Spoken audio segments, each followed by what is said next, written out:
금주는 어버이 주일입니다. 요즘은 그 어느 시대보다 이 나라 역사상 반만년의 시기 가운데 그 어느 시기보다 부모의 역할을 감당하기가 쉽지 않은 그런 시기 같습니다. 과거보다 자녀를 양육하기 위한 사랑과 관심, 또 여러 노력들, 시간들, 재정들이 훨씬 더 많이 필요합니다. 제가 젊은 때만 해도 어르신들이 아이를 낳으면 거저 크다는 말들을 하셨었는데 요즘은 아이 키우는 게 힘들어서 출산율이 전 세계적으로 가장 저조한 나라가 되었습니다. 더군다나 청소년기, 청년기는 아이들에게 굉장히 많은 어려움들을 유발하고 있습니다.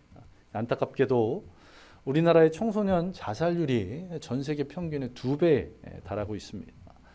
이 자살하는 사람들 가운데 90% 정도가 정신적인 문제가 있고 이들 가운데 70에서 한 90% 정도가 우울증을 앓고 있다고 합니다. 특별히 우리나라의 청소년들은 아주 치열한 입시 경쟁에 내몰려 있습니다. 그러다 보니 가정에서도 가장 우선하는 게 무엇이 됩니까? 가정에서도 학업 성취가 강조되는 그런 분위기 때문에 아이들의 정신 건강을 해치고 있어서 더 큰 부모의 관심, 사랑이 필요한 것이 우리 시대의 청소년들입니다. 저도 아이가 장기간 병원에 입원했을 때는 무슨 공부냐, 건강이 최고다라고 생각했는데 한 달이 좀 넘는 지금 왜 이렇게 공부를 안 하냐고 다시 잔소리를 하고 있는 저 자신을 발견하였습니다. 또한 사교육이 전 세계적으로 우리나라가 최고라고 합니다. 사교육비 부담률이 세계 1위가 바로 이 한국인데요. 통계청에서 발표한 작년 통계를 보니까 초중고 학생들이 지출한 사교육비 그리고 사교육 참여율이 지금까지 우리나라 통계가 집계되는 가운데 최고를 기록했다고 합니다. 학생 1인당 평균 월 평균 사교육 비용이 52만 4천 원, 처음으로 50만 원대를 돌파했습니다. 또 사교육 참여율도 78%가 넘어서 10명 중에 8명의 초중고 학생들이 사교육에 교육을 받고 있습니다. 전 세계적으로 보면 보통 사교육이 이렇게 발달된 데에는 가난한 나라들이 그렇다고 합니다. 그것은 공교육이 워낙 부실하기 때문에 그렇다고 하는데요. 그런데 우리나라는 희한하게도 잘 사는 나라임에도 불구하고 사교육이 발달했습니다. 또한 저희 교회도 교사분들이 계시지만 우리나라 공교육은 선진국에서도 상위권에 위치하고 있습니다. 그런데도 사교육을 많이 합니다. 다른 나라는 학생들이 공부를 못할수록 사교육을 많이 받는데 우리나라는 어떻습니까? 공부를 잘하면 잘할수록 더 많은 사교육을 받는 경향이 있습니다. 과거 중국의 맹모 삼천지교라고 외쳤던 일이 있었는데 그것도 이 대한민국의 부모들 앞에서는 명함도 못 내밀 지경입니다. 2010년에 미국 대통령과 미국의 교육부 장관이 이구동성으로 한국의 교육을 모범 사례로 들어서 칭찬한 적이 있습니다. 그 이유는 국제교육 성취도 평가 협의회가 있는데 50개국의 초등학교 4학년 그리고 42개국의 중학교 2학년 학생들의 학업 성취도를 점검을 해봤는데 우리나라가 최상위권에 위치했다는 겁니다. 자, 그래서 한국의 교육을 대단하다고 미국 대통령과 교육부 장관이 칭찬을 했었는데 문제는 무엇이냐면 학업 성취도는 최고인데 학업 흥미도는 최저를 기록했다는 겁니다. 학업에 대한 흥미가 없는데 성취가 높다는 것은 반대로 말하면 무엇을 말하는 겁니까? 그만큼 학교에서 가정에서 우리 청소년들이 시달리고 있다는 겁니다. 이 자리에 있는 학생부 아이들 좀 박수를 쳐줘야 됩니다. 이렇게 힘든 세상에 살아가고 있습니다. 여러분 집에 가셔서 오늘 저녁은 정말 맛있는 걸로 어버이 주일이니까 니들이 잘해라 이게 아니라 너희들이 이만큼 고생하고 있으니 오늘은 맛있는 걸 먹자고 한번 해보시기 바랍니다. 자, 하기는 싫은데 억지로 하고 있으니 어떤 문제가 생깁니까? 스트레스가 생깁니다. 자, 스트레스가 심하니 그 자체로 문제가 생기고 또한 이 스트레스를 정상적인 방법이 아닌 그런 방법으로 풀다 보니 문제가 생깁니다. 요즘 깜짝 놀란 게 10대 아이들도 마약에 손을 대고 있다는 이야기를 듣고 깜짝 놀랐습니다. 또한 이 스트레스를 비정상적으로 푸는 그런 친구들 때문에 평범한 학생들까지도 피해를 받고 있는 것이 이 한국의 현실인 것입니다. 자, 청소년들이 이런 힘든 시기를 겪고 있다면 청년들은 어떻습니까? 입시 지옥을 겨우 헤쳐나갔더니 이제는 무엇이 기다리고 있습니까? 취업 지옥이 기다리고 있는 것입니다. 자, 헬조선이라는 말, 헬조선이라는 말이 청년들의 입에서 처음 시작됐습니다. 오늘 일부 예배 때 참석한 우리 교회학교 교사로 있는 그리고 청년인 김미 자매한테 얘기해 보니까 청소년기가 힘드냐 청년기가 힘드냐 그랬더니 주저하지 않고 청년기가 더 힘들다고 이야기하더라고요.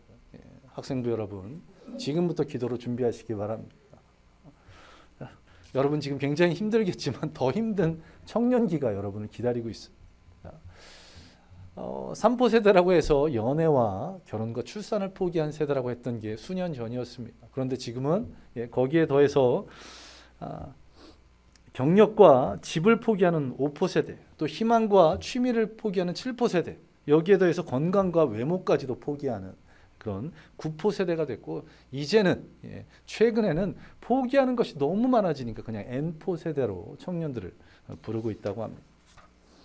자, 이처럼 청년들이 어떤 최악의 시기를 경험하고 있는 이 시대에 부모로서 역할을 온전히 감당한다는 것, 그것은 그만큼 힘들고 어려운 일입니다. 오늘 본문을 보시면 오늘 본문의 배경이 되는 출애굽기 2장 보시면 이때도 지금의 우리의 부모님들처럼 부모의 역할이 가장 어려운 시기, 아니 부모의 역할을 하기조차 힘든 그러한 시기를 겪고 있는 것을 보게 됩니다. 모세가 태어날 당시 이스라엘 백성들의 상황은 아주 최악의 상황이었습니다. 그들의 조상 요셉 때에 기근을 피해서 애굽으로 내려갔습니다. 70명의 야곱과 그의 자손들이 하나님 은혜로 크게 번성해서 놀랍게 숫자가 늘어나자 이 애굽 사람들이 걱정하기 시작합니다. 혹 적들이 침입해 왔을 때 이 이스라엘 사람들이 반란을 일으키면 어떻게 할까? 그래서 이 이스라엘 사람들을 약화시키기 위한 여러 가지 방법과 수단을 썼는데 그것이 여의치 않았습니다. 그러자 이제는 그들을 노예로 부리기 시작합니다.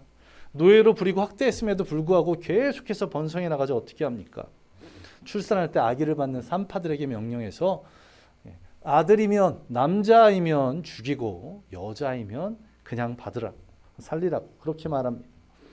그런데 산파들이 하나님을 두려워해서 왕의 명령을 어깁니다. 이런 핍박 가운데서 계속 이스라엘 백성들이 늘어나자 어떻게 합니까? 출산을 하면 사내 아이들은 나일강에 던져버리고 여자아이들만 키우도록 하는 그런 법이 제정되기까지 이르렀습니다. 어떻게 자녀들을 잘 양육하냐 이것이 아니라 생존 자체가 문제가 있는 그런 상황입니다. 이런 극한의 상황 가운데 레위 지파에서 한 가정에서 아이가 태어납니다. 바로 모세. 이 모세의 부모가 모세를 어떻게 했습니까? 그때 당시는 사내아이가 태어나면 나일강에 던져야 됐음에도 불구하고 아이를 숨겨서 키우는 것을 보게 됩니다. 부모가 자녀를 죽이지 않기 위해서 숨겨서 키우는 게 당연한 것이라고 여길 수 있겠지만 지금 이 모세의 부모의 상황은 어떻습니까? 목숨이 달려있는 그런 상황인 것처럼 그렇게 보입니다. 이스라엘 백성들이 약화되도록 하기 위해서 이집트 왕, 애굽의 왕들이 계속해서 어떤 명령을 내렸습니까? 노예로 또 더 늘어나자 더 힘든 일을 시키고 또 산파들에게 남자아이는 죽이고 여자아이는 살리라고 그것도 제대로 되지 않자 이제 모든 이스라엘 부모들에게 사내아이는 나일강에 던지고 여자아이만 살리라고 그렇게 명령을 내렸습니다. 지금 어떻습니까? 자신들이 목표로 하는 것들이 이루어지지 않자 계속해서 다른 명령들, 더 강도 높은 조치들을 취하고 있는 것을 보게 되는데 자, 출애굽기 1장 22절에서 이 마지막 명령이 내린 후에는 그 이상의 명령이 내려지지 않는 것을 보게 됩니다. 왜 그렇습니까?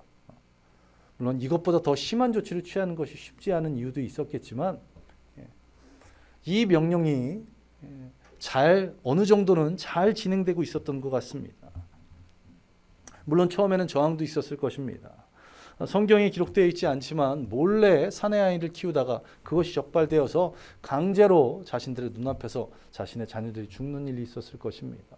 또한 그 부모들까지도 그 가족들까지도 화를 당하는 그런 일들도 있었을 것입니다. 그런데 이런 상황 가운데서도 이 모세의 부모는 어떻게 이 모세를 양육했습니까? 믿음으로 양육했다고 성경은 말씀하고 있습니다. 하나님께서 원하시는 그런 부모의 역할, 믿음으로 자녀를 양육한다는 것, 이것은 무엇을 말할까요? 먼저 첫 번째로 우리는 하나님께서 특별한 뜻이 계셔서 우리에게 자녀를 주셨고 그 자녀는 하나님의 선물이라는 것, 이것을 잊지 않는 부모가 되어야 합니다. 모세의 부모는 왕의 명령에도 불구하고 아이를 3개월 동안 숨겨서 키웠습니다. 아마 그것이 자신이 할 수 있는 최선의 것이었을 것입니다. 아이의 울음소리가 점점 커졌기에 더 이상 숨겨서 키울 수 없는 그런 상황까지 이 모세를 숨겨서 키운 것입니다. 그런데 왜 숨겨서 키웠을까요? 자신들의 목숨이 달려있는 그런 상황 가운데서도 이 모세의 출생에 대해서 말씀하고 있는 출애굽기 2장 2절을 보시면 그 아이의 잘생긴 것을 보고 그렇게 키웠다고 말하고 있습니다. 자, 여러분들 이 자리에 있는 모든 부모님들이 다 신생아, 자신들의 자녀들, 친생아들을 보셨을 텐데 물론 자신의 자녀들, 내 아이는 신생아라고 하더라도 어떻습니까? 다 이쁘고 잘생겨 보이죠. 근데 타인의 아이를 보면 어떻습니까? 타인의 아이를 보면 목사인 저지만 사실대로 말하면 쭈글쭈글하고 불긋불긋하고 피부도 안 좋고 남녀 구분도 되지 않고 좀 심하게 말하면 살짝 외계인 느낌도 드는 게 신생아들입니다. 결코 눈에 보기에 잘생겨서 이쁘게 생겨서 숨겨서 키울 정도는 아니라는 겁니다. 이 출애굽기 2장 2절을 잘못 해석하면 그냥 아이가 이쁘고 잘생겨서 숨겨서 키웠다고 그렇게 착각할 수 있는데 그것이 아닙니다. 부모 눈에 자녀들이 잘생기고 이쁘게 보이는 것은 당연한 것이고 그것으로 인해서 자신들의 목숨이 위협받는 것들 그것에 맞는 그런 해석이라고는 보기 어렵습니다. 이 문제를 해결해 주는 성경 말씀이 있는데 바로 사도행전 7장 20절입니다. 우리 사도행전 7장 20절 말씀을 한 목소리로 봉독하겠습니다. 시작. 그때에 모세가 났는데 하나님 보시기에 아름다운지라.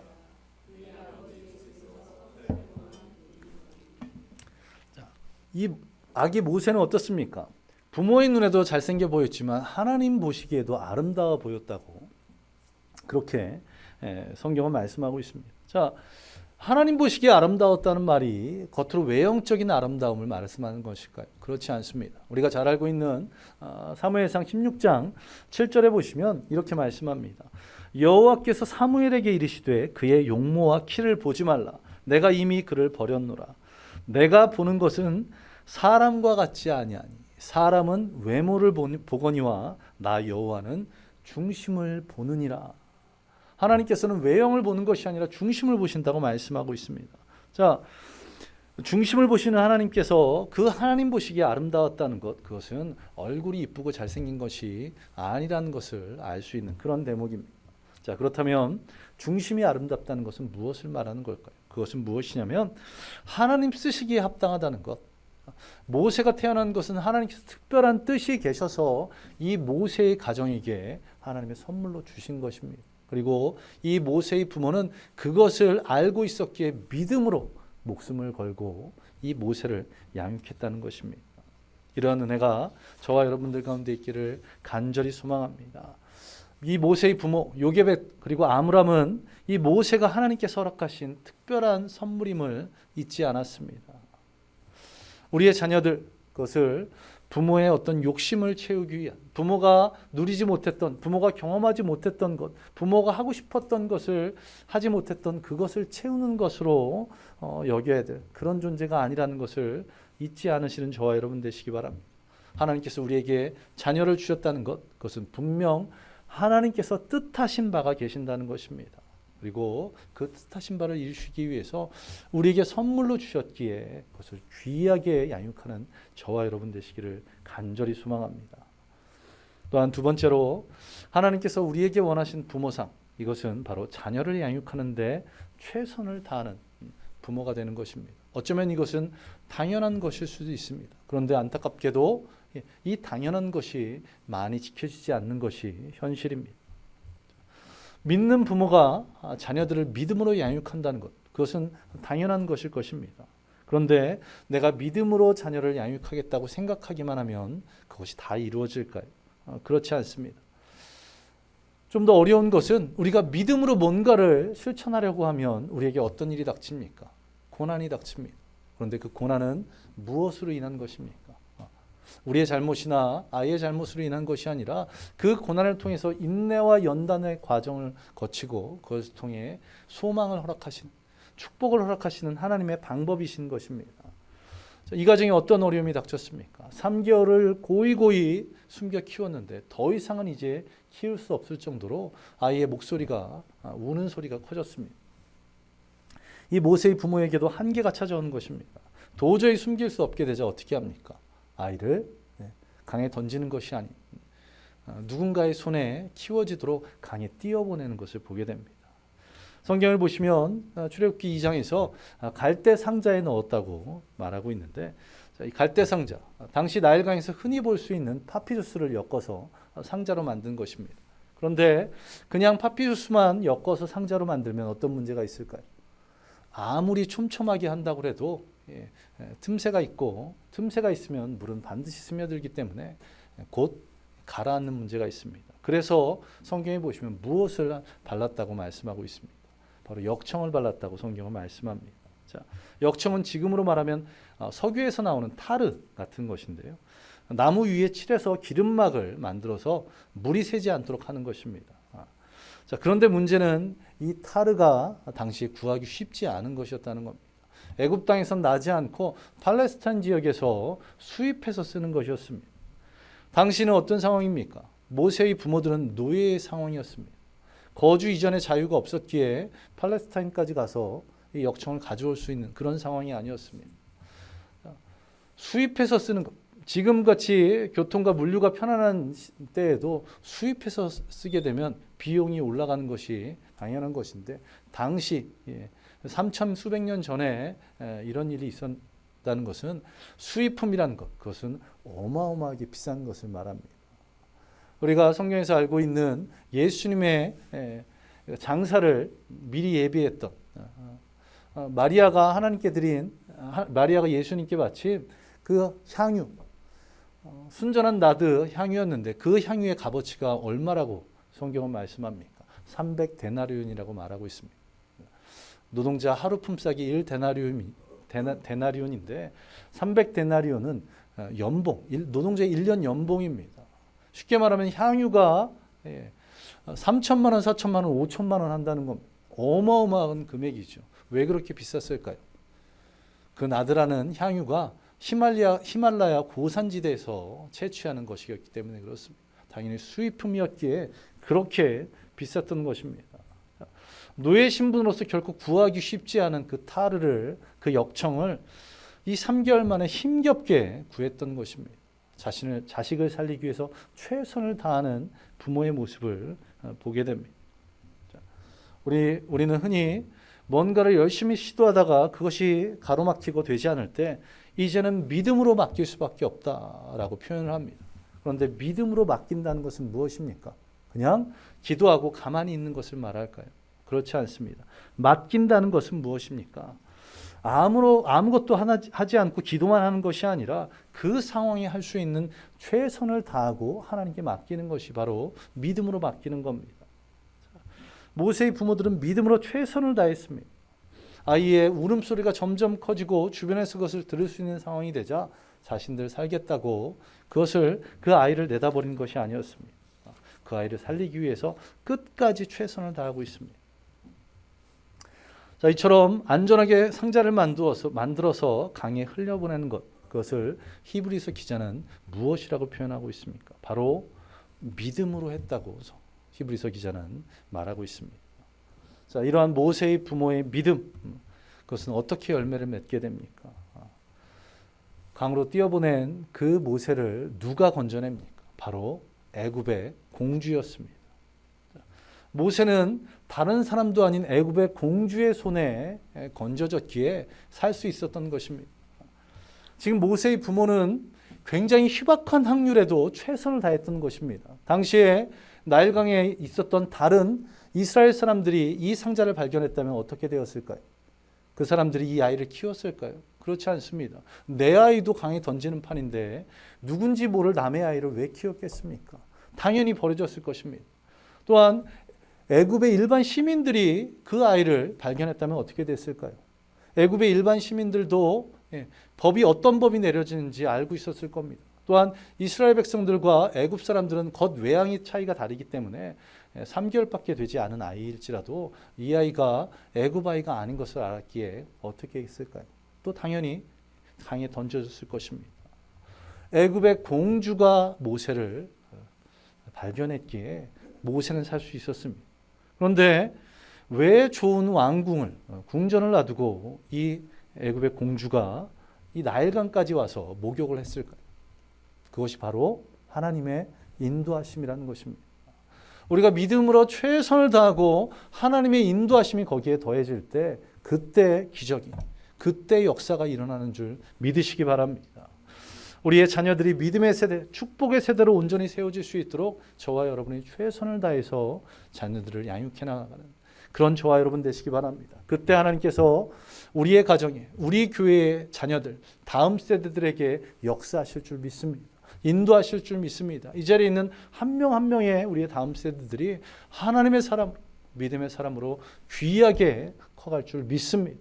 바로 우리가 이 자녀들, 우리의 다음 세대들을 위해서 최선을 다할 때, 그리고 거기에 하나님께서 역사하시고 인도하실 때 그런 놀라운 축복들이, 기적들이 일어날 줄로 믿습니다. 그리고 마지막으로 이렇게 자녀들을 하나님의 선물로 여기고 최선을 다해서 믿음으로 양육했을 때 하나님께서 어떻게 하십니까? 칭찬하시는 것을 보게 됩니다. 우리가 잘 알고 있는 것처럼 히브리서 11장은 믿음장으로 불려지고 있습니다. 아벨서부터 다윗과 사무엘까지 여러 믿음의 사람들, 믿음의 영웅들에 대해서 기록하고 있는데요. 자, 하나님의 뜻에 맞는 자라고 칭찬받았던 다윗조차도 어떻습니까? 여러 인물들과 묶여서 보여지는 것을 보게 됩니다. 그런데 이러한 믿음장에서 이 모세의 부모들은 어떻습니까? 믿음으로 모세를 양육함을 통해서 한 절을 당당하게 대표하는 그런 믿음의 사람이 되었다는 것입니다. 이 부모들이 모세를 어떻게 믿음으로 양육했습니까? 애굽의 공주가 이 모세를 건져냈을 때에 그 아이를, 그 동생을 따라갔던 누나 미리암이 있었습니다. 그리고 미리암의 지혜로 어떻게 합니까? 이 아이 모세가 친모 요게벳에 의해서 키워지는 것을 보게 됩니다. 출애굽기 2장 8절에서 10절을 보시면 요게벳에게 공주가 말합니다. 이 아이에게 젖을 먹이고 키우면 내가 돈을 지불하겠다고. 그리고 젖을 먹여 다 자란 후에 다시 공주에게로 모세가 보내지는데요. 몇 년인지는 성경에 기록되어 있지 않습니다. 그러나 길어야 5년, 10년이 되지 않았을 것입니다. 자, 요게벳의 손에서 5년, 정말 길어도 10년 정도밖에 양육되지 않은 모세. 그런데 그 모세가 분명한 민족적 정체성을 가지고 있다는 것입니다. 우리가 잘 알고 있는 것처럼 모세가 어떻게 애굽에서 도망치게 됩니까? 자신의 동족인 히브리 사람들, 이스라엘 사람들이 애굽 관리에 의해서 맞는 것을 보고 분을 참지 못해 관리를 쳐 죽임을 통해 그런 일이 벌어지게 되지 않습니까? 5살 혹은 10살까지 어머니 품에서 자라다가 왕궁으로 보내져서 40살이 될 때까지 애굽의 교육을 받았던 것이 바로 이 모세였습니다. 이렇게 한번 예를 들어 보겠습니다. 우리나라에서 한 5살 혹은 10살까지 자란 아이가 북한에 가게 되었어. 북한에서 노동당 당원으로 40살까지 살았다고 한번 생각을 해보시기 바랍니다. 그런데 남한과 북한이 전쟁이 벌어졌을 때 어떤 군대에 참전을 했겠습니까? 당연히 북한 군대에 참전했을 것입니다.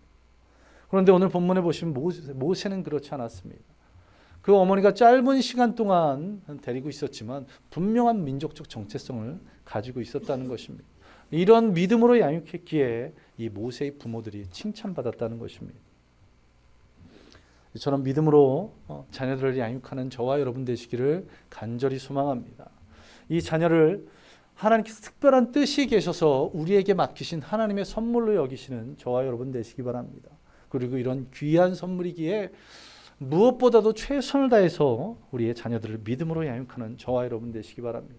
그리고 그렇게 자녀들을 세워갈 때 하나님께서 잘했다, 착하고 충성된 종, 내가 잘하였다라고 그렇게 칭찬받는 저와 여러분 되시기를 간절히 소망합니다. 이처럼 믿음 안에서 자란 누나 미리암, 그리고 형 아론, 그리고 셋째 이 모세가 어떻게 자랐습니까? 자, 모세는 우리 모두 아는 것처럼 출애굽, 애굽에서 노예 생활하던 이스라엘 백성들 수백만 명을 약속의 땅으로 인도하는 그런 위대한 지도자가 되었습니다. 지금 현재까지도 이스라엘 사람들에게 가장 존경받는 인물이라고 합니다. 또 아론은 어떻습니까? 아론은 말이 둔한, 입이 둔한 모세를 대신해 대변인 역할을 감당했습니다. 그리고 이스라엘이 애굽에서 나오는 것을 도왔고 이스라엘 백성들의 제사장 역할, 이스라엘 백성들의 제사장은 모두 다 아론의 가문에서, 아론의 후손을 통해서 세워졌습니다. 아론의 후손들이 이스라엘의 종교적인 부분을 이끌었던 것입니다. 마지막 누나 미리암은 어떻습니까? 당시는 여자들은 사람을 셀 때 숫자에도 들어가지 않던 그런 상황이었습니다. 그런 상황이었음에도 불구하고 하나님께 쓰임받아 여러 사역들을 감당했습니다. 특별히 이스라엘 백성들이 홍해를 건넌 뒤에 미리암의 노래라는 그런 내용이 성경 구절에 길게 기록되어 있는 그런 것을 보게 됩니다. 이처럼 믿음으로 자녀들을 양육했더니 하나님께서 그 자녀들을 하나님의 사람으로 귀하게 쓰셨다는 것입니다. 오늘 본문에 모세의 부모처럼 아므람과 요게벳처럼 믿음으로 자녀를 양육하는 저와 여러분 되시기 바랍니다. 어떻게 믿음으로? 하나님의 특별한 뜻이 담긴 하나님의 선물로 여기고 그 귀한 하나님의 선물이기에 최선을 다해서 양육하고 그것을 통해 하나님께 칭찬받는 저와 여러분 되시기를 간절히 소망합니다. 우리 함께 기도하겠습니다. 이 시간 기도할 때 하나님, 우리가 부모로서 그 자녀들을 믿음으로 양육할 수 있도록 주님 역사하여 주시옵소서. 그 자녀들 하나님께서 분명 특별하신 뜻이 계셔서 우리에게 자녀를 허락하신 그 귀한 선물임이 잊지 않고 그 귀한 선물을 최선을 다해서 믿음으로 또 기도와 사랑으로 양육할 수 있도록 주님 역사해달라고, 그리고 그래서 주님께 칭찬받는 우리 모든 성도들 되게 해달라고 우리 이 시간 함께 기도하겠습니다. 기도합니다. 아버지 하나님 감사드립니다.